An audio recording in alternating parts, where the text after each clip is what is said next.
And John Ejekum for Ankasa, the spirit in America, on your Christoni. Esa baby a ofi, baby a wound the twin. Disana ebebani. And this yati ni near who say, and Yama baby do ayedea, na esa. Namum, Uchiaga na mine, Uchiaina.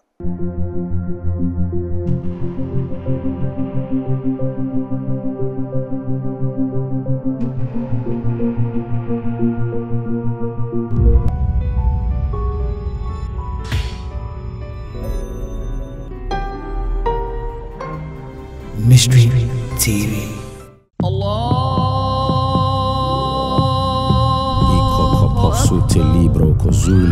In the name of Jesus.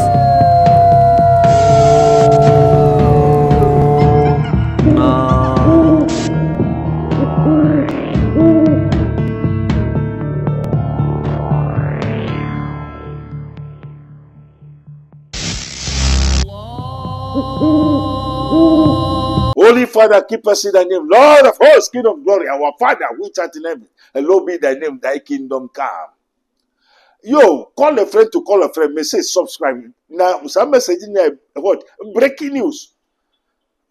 Me pacho, freunia, share. Faith comes by hearing, and the hearing of the word of God. Obibiara. Infantie. Why is it that the spirit of former President John Ejekum Kufuor is wandering? Why the spirit of former President John Ejekum Kufuor is wandering? Why wandering?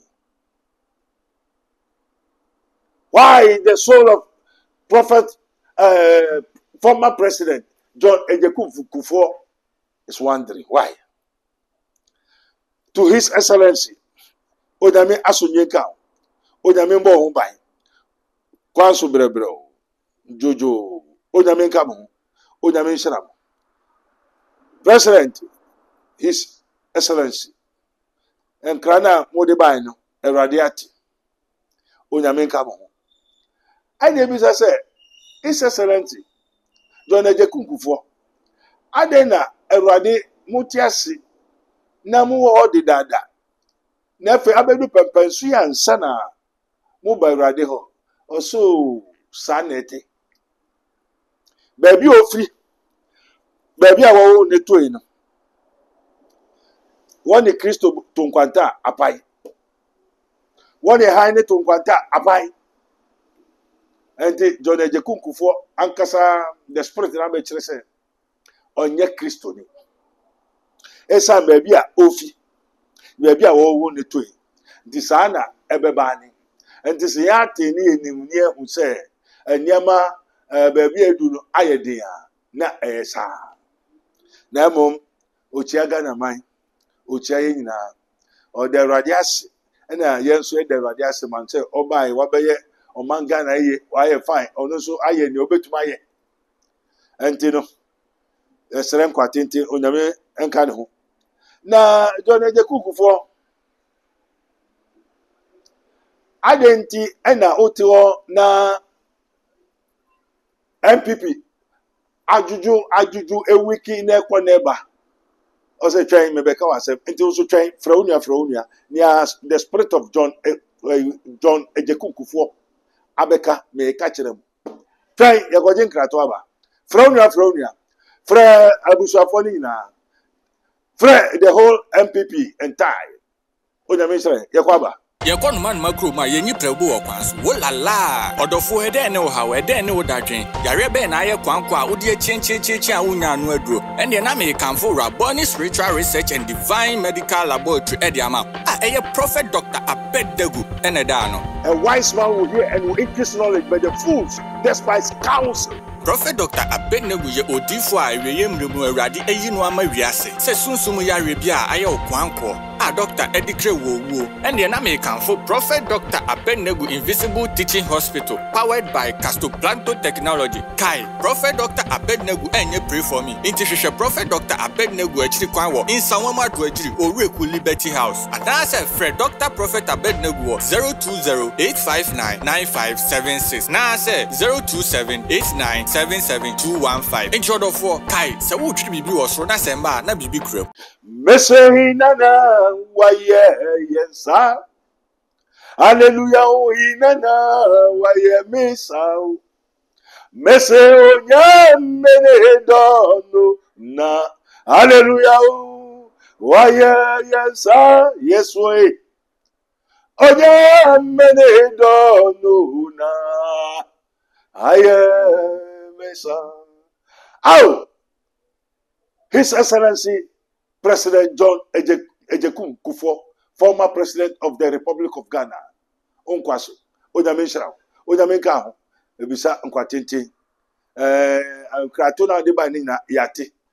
Na mom, John Ejekum Kufuor na watrasi na MPP, atete na pasa ne kusu yesa. Ose, tie, Ojamin nipa. Na mse, me ye den yo Ojamin nipa. Asori akese ho, me ye den yo Ojamin nipa. Ose, unim, Nyama wo na de adomo a wode adomo ehan no oko sunsumu a wo mom kuta honhom ene wo hu ehan no na eyeda asem de nti a minim ne nti a ompe Akufo Addo asem a John Ejekum Kufuor ne spirit na ekasa no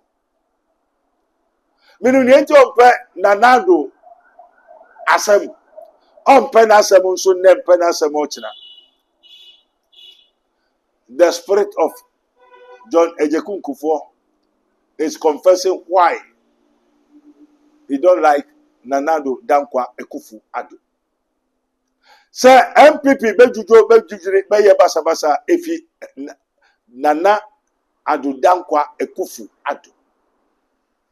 Says the spirit of John Ejekum Kufuor. Hey!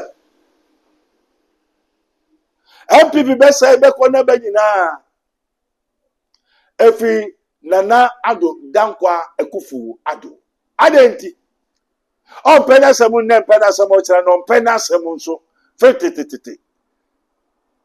Sa enti na mu pefo no so mu pem ho asem enti na je so wo so kun esi wo suru na yampa wo. Enti na je say the heads of the MPP party nankasa. You started fighting before it comes to the delegate, to the Nketwa, to the small boys and the Kita school boys. Sir. Until now, John Ejekum Kufuor umpe Akufo Addo asem no. E ye nti na umpe na asem. Ono no ma party na say aye basa aye weak. Na ono de otro ni vote nyina ni ma akompreko Kennedy Ejepon. Adenti Akufo Addo ene wa ma MPP party ni mu nyina ayesesena enti na je say John Ejekum Kufuor, His Excellency, former president. They dada over 8 years in Ghana. Now Akufo Addo asem. I say yes. Me impanasem na me impanasem. Nyama bebre ho Akufo Addo aye a ama party no aye na ono de. Ordinary we na ata John na papa akompre ko fende. Kennedy Japan. Adentera ota Kennedy Japan echi. Na chese Akufo Addo nyama bi wo ho a oye ya mwampe ade na mwamfre no antrase. Na chese okunu kasakasa no wantwi no meti mata meti maka medi na chese efi John Ejekum Kufuor ne Nanado ene wo seti sa ade ne to ho a enti na chese seti sa dia John Ejekum Kufuor wo beye ni den na dia asunwe beba na akota de na akota Kennedy Ejepon echi na waja nkai no na chese asem wo ho the asem wo ho a ana mo hwe nsiesie se baby adu no party ne bejina obeye den yo efi Nana Addo Dankwa Akufo-Addo inti se MPP party egusi e basabasa. The whole secret is from Nana Addo Dankwa Akufo-Addo. In seven kind of maybe they didn't kind of free. And the Munko Hena Munchesi. And to His Excellency Nana Addo Dankwa Akufo-Addo. Sana the spirit of former President John Ejekun Kufuor Abeka. Nana Addo Dankwa unu ama party ni na e basa. And John Ejekun Kufuor the Ota Kennedy Ejepon echi na chese tradition nyama bi wo ho a em say Akufo-Addo wamfa iye amfa ntu iye na ne kaza de wamfa makaza ne onyame de wamfa mo nyankopon na we hold fast the tradition, the prophecy, the so and so. Hold fast your profession. And you know, say no MPP for Munko Transit na mondwe ho say mo pese mo ye no foforo ana mo sanko sambefa sanko fa o se sambefa o se sanko ye deyo na mo antutu ye na mo njire ye dia na party no SM no nyiraye Nana Addo Dankwa Akufo-Addo enema MPP akọ opposition ayesa nyama bebere ho a enkoye to information onyame shira no waso ontie na homu ne kacha asafo no so eyampa say Nana Addo na ma party no aye basasa so eyampa sana the spirit and the soul of former President John Ejekun Kufuor Eka.